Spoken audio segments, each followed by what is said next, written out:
All right, guys, so I'm coming in and we're going to start talking about the Osotogari. Now, again, the way that we're going to set this up is going to be very much so what we learned from that ragdoll drill, right? Because I need to cement the foot that I'm attacking in place.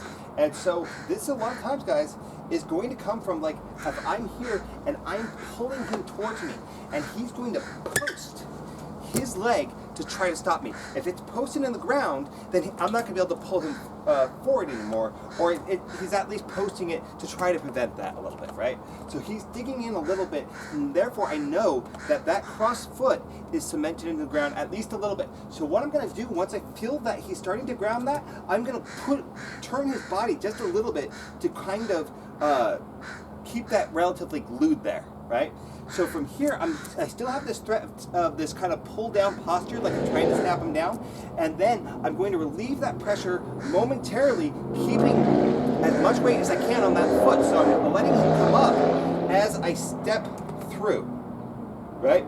Now from here, I want to connect this fatty part of this wide part of my calf to the wide part of his calf. You could be a little bit lower, and my heel's going to be up.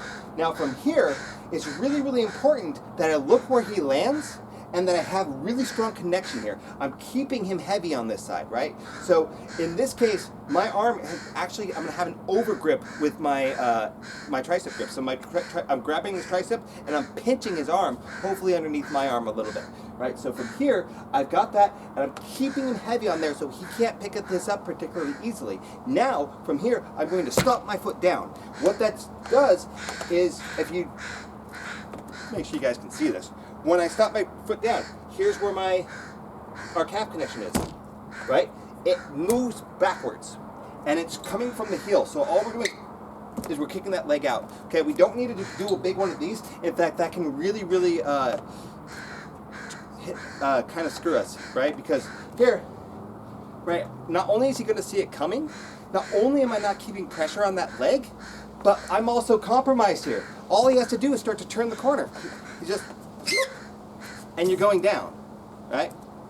So we're giving him an opportunity for this dead angle. So I'm playing this little grip game here, right? So I've got that tricep grip. If I could, I might pass down to my armpit to kind of get that grip going. I'm kind of pulling him towards me. I wait for that dig in of the foot that I want to attack. It has to be the same side as that tricep grip. So I'm going to let him build his posture up, but I'm going to keep his, in this case, right side heavy, right? So, boom, I'm going to come in because he's letting me come in, right? He's standing up, that's going to let me come in. One of the things that's I see a lot, and I did it forever, is that, I'm up here trying to pull the guy, and, right? And he just, no, he's just going to move his leg, right? He doesn't want you to Osotogari him. He knows it's coming. So, you get here, you're dragging him, but you're keeping this heavy, right? And you're breaking his posture down. If he lets you snap him down, go for the top 4 quarters, right? But he has to start to defend that, so he has to start building his posture up.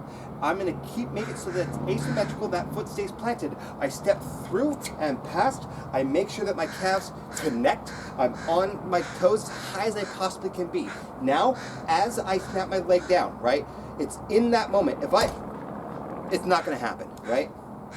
But I want to come here. So I'm turning that corner as I'm coming down, and I'm immediately going to be in a great position to start taking that side control position, right?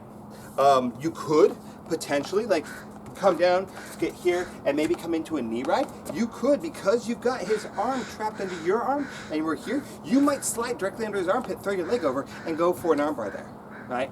Because you can't necessarily pull that arm back particularly easy.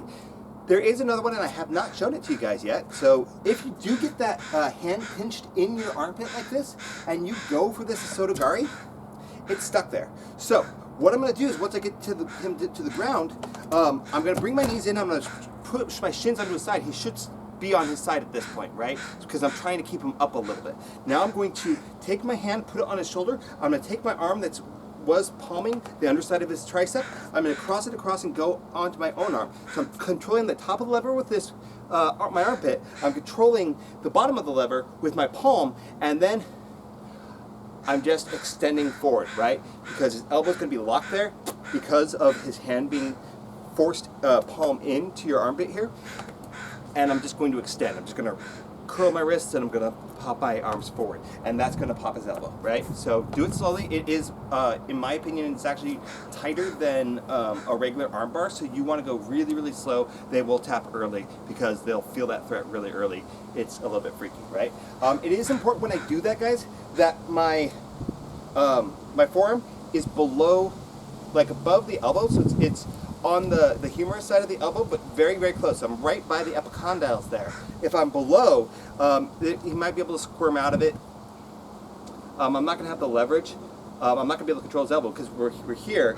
If he starts to try to turn in, drop his elbow to the ground, he'll be able to get it out. But if you're above the nub of the elbow on the tricep side, which is going to be a lower grip for you because he's on the ground, right?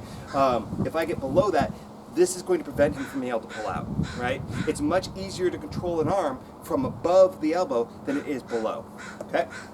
One last time, right? So wherever we are here, guys, right? He could be playing tall. He might be some guy that has more of a judo background than he has a wrestling background, so he might be playing tall. So what I'm doing is I'm feeling him out, I'm tossing him around, and once I feel this is heavy, I may or may not have that arm trapped, right? So if you do, you've got some presence there. But you know, I'm here, I get heavy on this side, right? I don't want him to be like in a stage where he's really running away or really running at me, but I'm kind of tossing him around, and I might be trying to jerk him this way, right?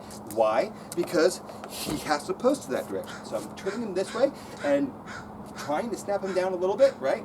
But he's going to resist, so I'm going to be able to come up, but I need to be careful that I'm still twisting his body that direction. I make that calf connection, stomp down as I look to the ground, and then I take my side control. All right? So that's going to be your Osotogari.